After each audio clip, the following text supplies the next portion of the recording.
Pero i-welcome natin ang atin pong Tito Ronald Llamas sa programang STL. Alam ko na nasa dinner yan pero inistorbo natin yan. Hello Tito Ronald, we miss you. Hello! Miss ka na namin. Magandang gabi! Magandang Tito gabi, Ronald. Joby, Hi. Mase, Chiki! Happy Women's Month! Yan. Mabuhay! Ayan ang gentleman. Correct. So, hindi ka ba nababother na napunta sa usaping yan ang isang napaka-importanteng diskusyon tungkol sa impeachment kaninang umaga?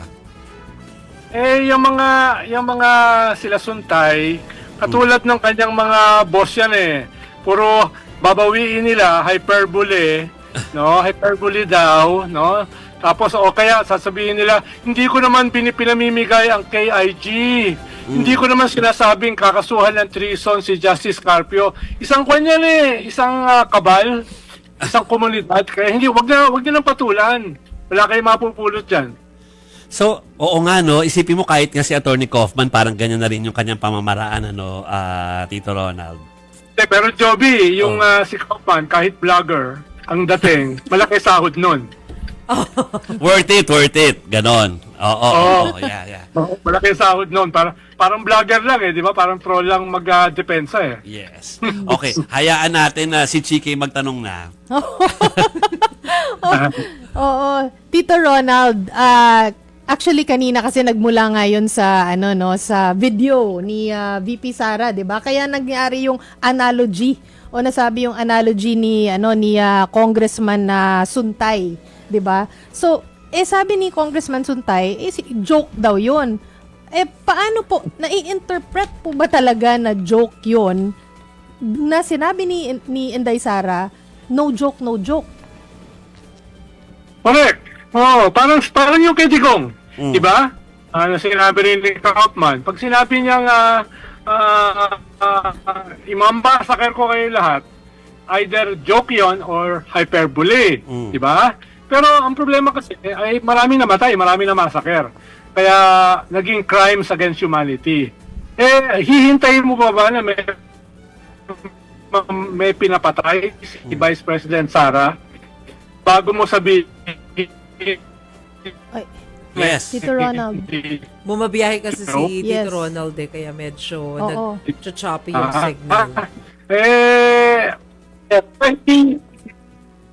Naku, hindi ay. joke ang dating. Oo. Ito naman sila, tatawagin pang joke.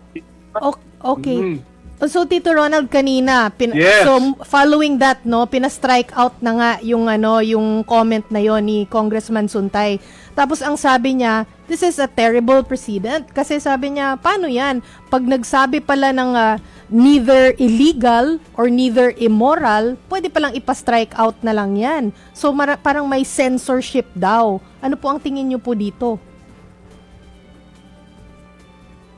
Well, dapat kasi may proper decorum sa House, especially sa Justice Committee. Kaya yung mga ganyang mga statement na talaga out of bounds, ay dapat talaga pinapa-strike out yan. Hindi yan usapin ng freedom of speech. Usapin yan, proper decorum. Katulad dito si Congressman Marcoleta, tinawag niya si Kiko Aquino D na wala daw proper decorum. Ang tanong ni Congressman Luistro, saan niya ginawa yan? Hindi daw. Wala pa naman daw ginagawa. Para lang daw maiwasan. O, di na-strike out din yung kanyang statement. premonition No? daw yun, Tito Ronald. Ako lang tawa ron. Bakit? Pakipaliwanag nga, Tito Ronald, para doon sa mga nakikinig sa atin. Ano ba yung danger kapag pinabayaan natin to doon sa mga records ng Congress? Well, nakakasira sa reputation ng Justice Committee. Na parang may mga ganyan mga congressman na pwedeng sabihin yan with impunity. Diba? At pwede silang gayahin ng iba pa sa mga susunod na mga hearings. Kaya dapat kasi dyan, ilagay mo na sa lugar as early as possible. Dahil dadami pa yan Dadami pa yan at collectively, masisira hindi lamang yung Justice Committee kundi yung Kongreso. Sirang-sira na nga sila, sisirain mo pa. Diba? So, ayun, yung mga matitino dyan, gusto nila medyo iwasan yung ganyan klase mga improprieties. No? Pero pag mga ganong hirit, valid pa yun for Ethics Committee o masyadong mababaw? Well, hindi naman siya yung pinakamahalaga ron. Pero mahalaga, yung mga tao na yan, i-call out mo na kagad. At isang pag-call out sa kanila ay yung pag-strike out sa minutes. Para medyo mapahiya rin sila. Actually, yung pag-strike out sa minutes, mas ang habol mo ron ay maikanto sila. Mai-call out sila na mali yung kanilang ginagawa. Wala namang nakikialam kung ma-strike out yan sa minutes eh. Pero yung process ng pag-strike out sa minutes ay medyo sampal sa kanila. Na parang hindi pwedeng gawin na lang yan with impunity. Oh, tsaka nagbotohan naman eh.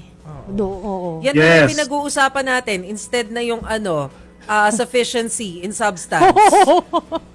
ng impeachment. Parang nakalimutan.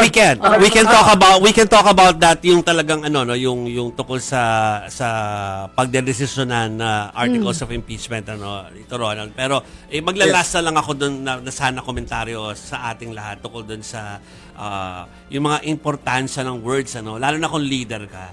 Parang dati talagang pag pumasok ka sa lawmaking o kaya sa lawmaking at saka sa paglilingkod bayan, alam mo na merong option na tanggalin kapag meron kang ginawang hindi maganda, may ethics ka o kaya strike out yung yung strike off yung mga sinasabi mong hindi maganda. Hindi ko alam kung ba't naninibago sila. Ang gusto ba nila magsabi sila, Ronald, ng kung ano-ano na lang tapos kung ano man ang epekto nito wala silang responsibilidad dyan. Aba, freedom is not absolute.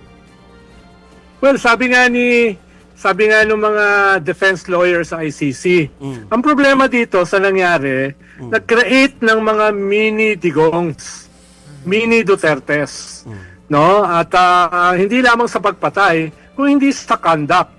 Dahil nagkaroon ka ng isang presidente na gumagawa ng rape jokes, nagkaroon ka ng isang presidente na minumura yung Diyos at saka yung Pope, minumura yung mga heads of states, no, nang iinsulto ng mga kababaihan. So, para sa kanila, normal yan. Ngayon, yung mga hindi naman naniniwala kay Digong o sa mga Duterte, kailangan ipakita sa kanila na hindi yan normal. Abnormal yan. Yeah. At hindi yan tama. Yes. Yun yung ginagawa ngayon ng mga ilang kongresista, katulad ni Congressman Luis Tro, si Congresswoman Laila De Lima, na yung ginagawa nyo, na ginaya nyo sa inyong idol, hindi na yan pwedeng gawin dito. Okay. So tama si Base, puntahan natin yung merito ng mga naka-file dahil dalawa na yung na isang tabi eh. Yeah. So dalawa na yung dinidiscuss nila ngayon Tito Ronald, base doon sa panonood natin nung proceedings sa committee level kanina, ay parang marami pa rin naman ang sumusuporta doon sa mga impeachment complaint. Ayan, bati sa mga boto nila kanina doon sa mga gusto nilang soplahin na kapwa kongresista. Pero ibang usapan siyempre kung sa plenary.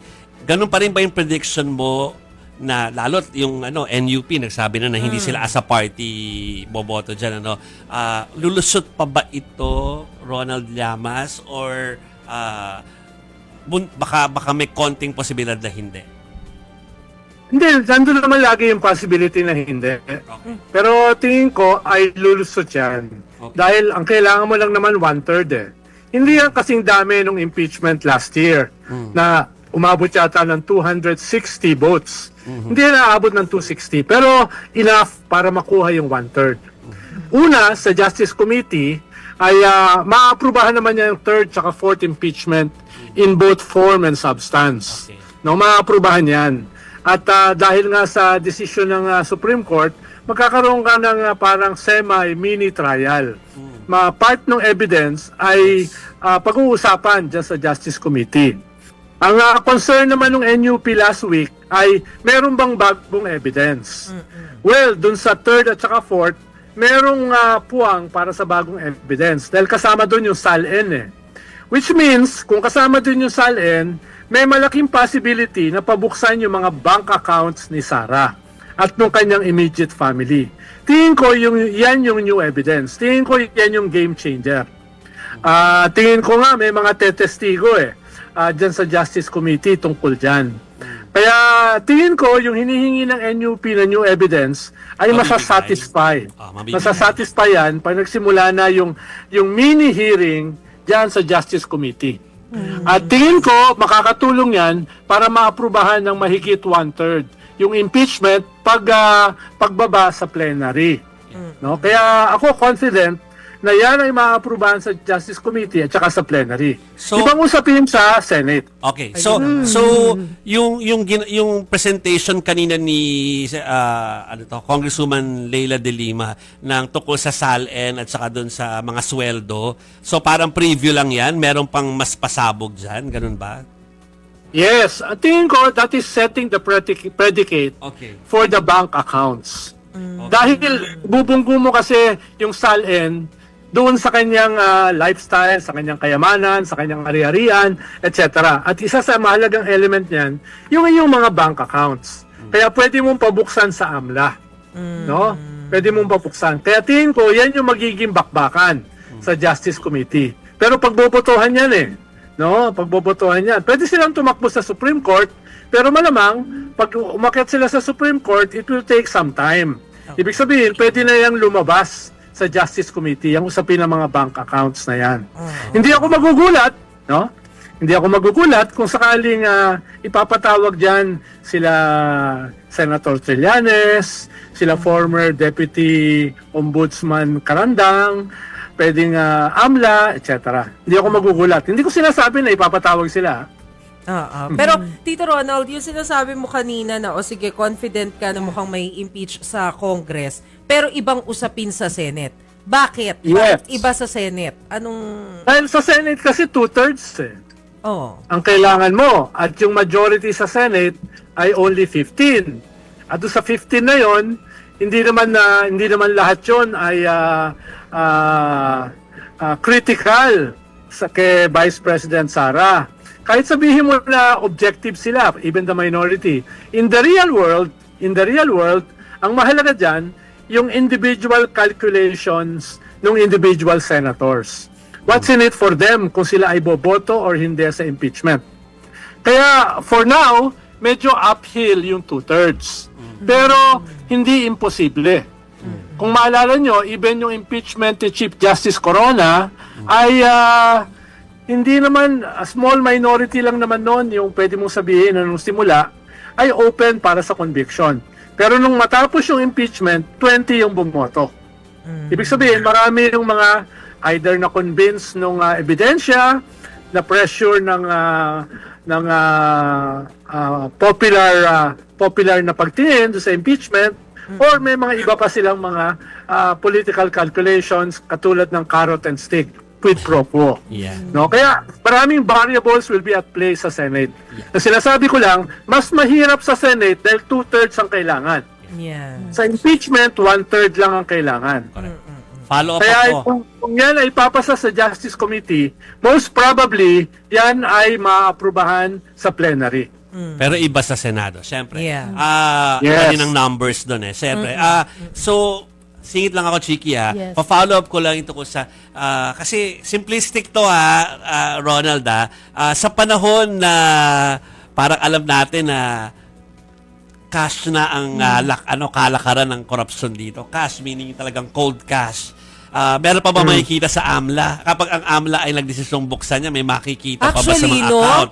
Baka tinanggal na sa bangko. Hindi lang Ang tinanggal resibo. kung from the very beginning na umupo sila, baka by cash na nila ginagawa ang mga bagay-bagay. Meron pa ba makikita? Pwede, pero it doesn't matter Dahil yung mga yan, meron yan nilalagay sa bangko, Sayang. meron yung mga tinatago sa kahadero, no? Combination naman yan ikalawa, alam mo naman yung mga Duterte, yung kanilang impunity, ang feeling nila, sila ay untouchable. Hanggang last minute nga, hindi naniniwala si Digong na siya ay madadala sa ICC. Diba? Kahit naman yung mga kasabwat niya, ang tingin, it will never happen. Until it happened. No? So, ang makikita dyan, sa mga bank accounts na yan, ay yung history ng kanilang mga pumasok at mga na-withdraw na pera. Dati pa lang, as early as 2016, 2017, Okay. sinasabi na ni Juan, Trillanes. sinasabi na ni na maraming pumasok na mga cheque. Ang problema lang, yung hawak na cheque ni Trillanes ay hindi official dahil hindi dumaan sa tamang proseso. Dapat daw kasi dyan may proseso Kaya hindi na gamit yung kanyang mga mga cheque na nirelease. Yeah. Ngayon, magbabago yan dahil baka maging official na yan.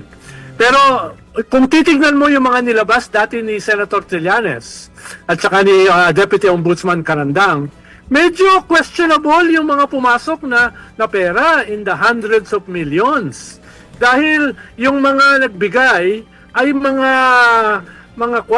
allegedly mga drug lords katulad nila Sammy Ong, Sammy Uy, at saka si Michael Yang na ngayon ay mga fugitives. So, kung yan ay magkakatotoo, kung yan ay magiging official, sinong senador ang hindi magko-convict? Dahil kung hindi niya i-convict, di magmumukhang dinedepensahan niya ang isang drug lord, isang pogo lord. So, yung release ng bank accounts can be a game changer. No? Can be a game changer sa lahat na nangyayari. Sa popular opinion, sa mga politicians, even sa mga senador. Okay. Kaya crucial yan. Interesting. We'll see you soon, Tito Ronald. Salamat, Tito Ronald. Yeah. Good evening. Salamat. Good evening. Pasensya na, nasa kotse. Galing lang it's sa okay. Japan National Day. Yeah. Yeah. Thank you, thank you. Thank you.